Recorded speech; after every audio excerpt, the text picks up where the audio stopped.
Don't move. Turn your fantasy football into reality. Here's CJ. Hello and welcome back. I'm CJ. This is the Dirty Landry Experience.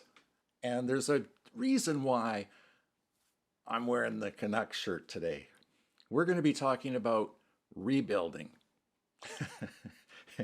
And if you know anything about the Vancouver Canucks, you can feel my pain.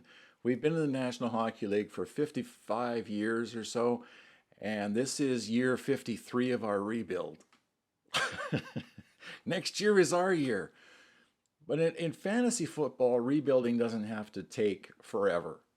It can be done on the fly. It can be done at the end of the season. But the reason we bring it up today is because a friend of mine, Dennis from Michigan, he wrote in a message to me. He says, "Hey, when do I know it's time to rip and tear and reset my Dynasty League team?" And he sent the message because he's got Aaron Rodgers. Sorry about that. Travis Kelce didn't play week 1. Aaron Jones looks like he might have a little hammy issue that might linger for the season. The older you get, the older you get, the more it hurts and the longer it takes to recover.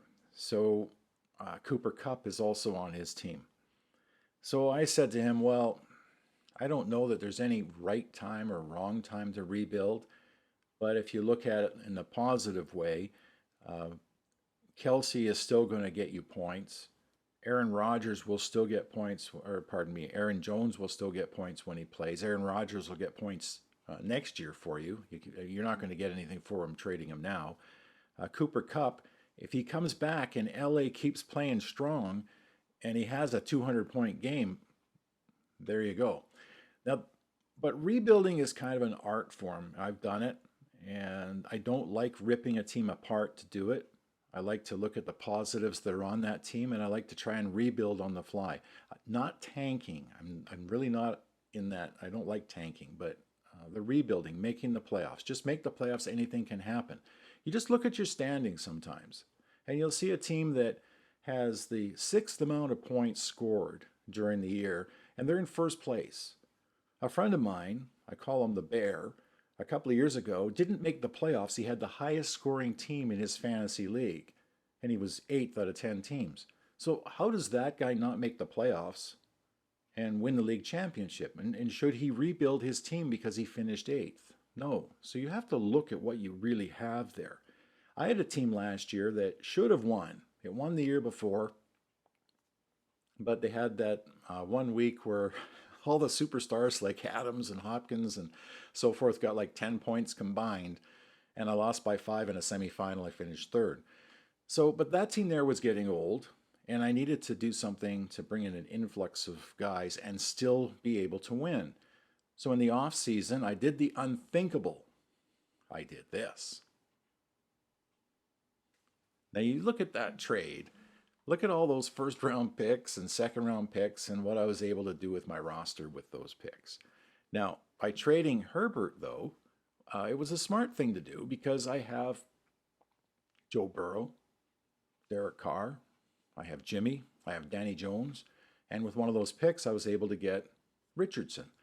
So I still have quarterback, but I mean the rest of the team, I've got like 7 or 8 starters, and they're all young, and Jamar Gibbs, I'm happy with that. Flowers, Addison, Kincaid, hey, I'm happy with all of those guys.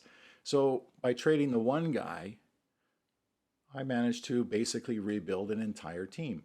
So if you're in a position like Dennis is, where you have Kupp and Kelce and these guys, probably if you're not in it later in the season, you trade Kelce, you could get some picks and a haul and so forth. If Cooper Kupp comes back and starts pounding it, it's time to trade Cooper Kupp because he's at the peak. And I'll read this to you. Like, actually, look at this. This is from Bobby Ackles, formerly of the Dallas Cowboys. Take a look.